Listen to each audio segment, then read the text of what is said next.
What it is and what it ain't, I'm gonna let y'all know what I think, man. Today we finna talk about the pharcyde. Now, a lot of y'all ain't familiar with the pharcyde, but they was a alternative rap group that came from uh, South Central California in like 1992, 1993. They dropped that song "Passing Me By," and it was getting played on MTV and BET, Rap City. It was a crossover song, you know what I mean?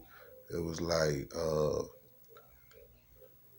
Tribe Called Quest type song, digital underground song. Just gave you a type of feeling that, these boys can take it to the next level. Cause by listening to their music, you wouldn't have thought they was from South Central California. You would thought they was from the Midwest or the East Coast or something. You know, they had Fat Lip over there, and they had producer Jay Swift, and they had Jay Dilla.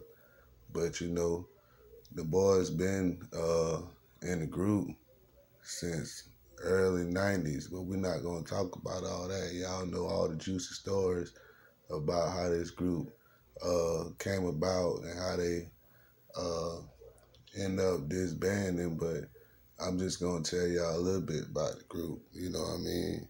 They had that boy Fat Lip.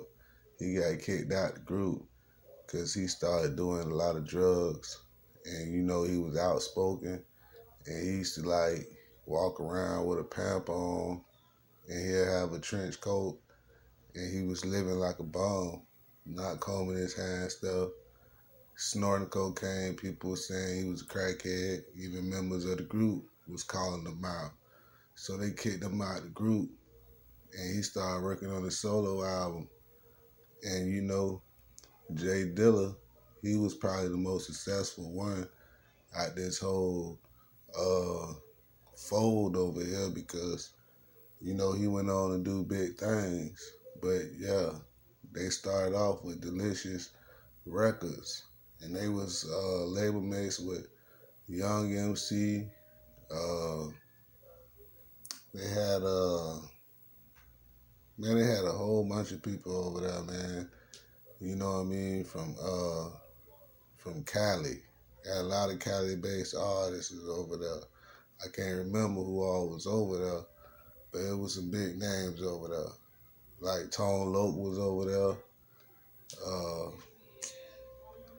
it was like this big label. It had all type of artists. You know what I mean? Really wasn't no gangster record label, and they were signed to East West, and they had a plug, and they was able to work with a lot of up and coming artists that was working same way they was working, same style. But a lot of people compare Fat Lip to ODB because he dressed up like a clown and he had sex with a man, but he didn't know it was a man, and he rapped about it in the song. He like when he took drugs, he would just get really outspoken and just ruin the interview, and he just made the group look real bad. So people started talking, and other group members was like, man, we got to get this nigga out of the group. So they tricked him to drop a solo album, and it didn't do good.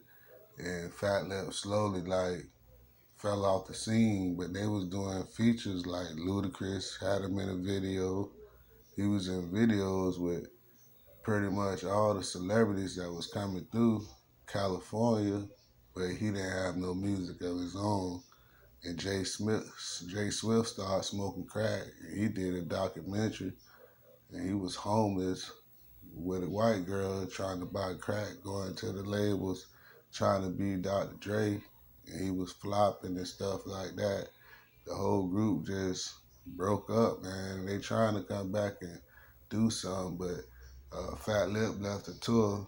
They just really blew a whole bag. They could have been worth about 20 million, and they had like a bad contract to where like 98% of their royalties was taken from them. And all the records they sold, they really didn't make a lot of money. But yeah, man, pharcyde could have been a big group. I really liked them.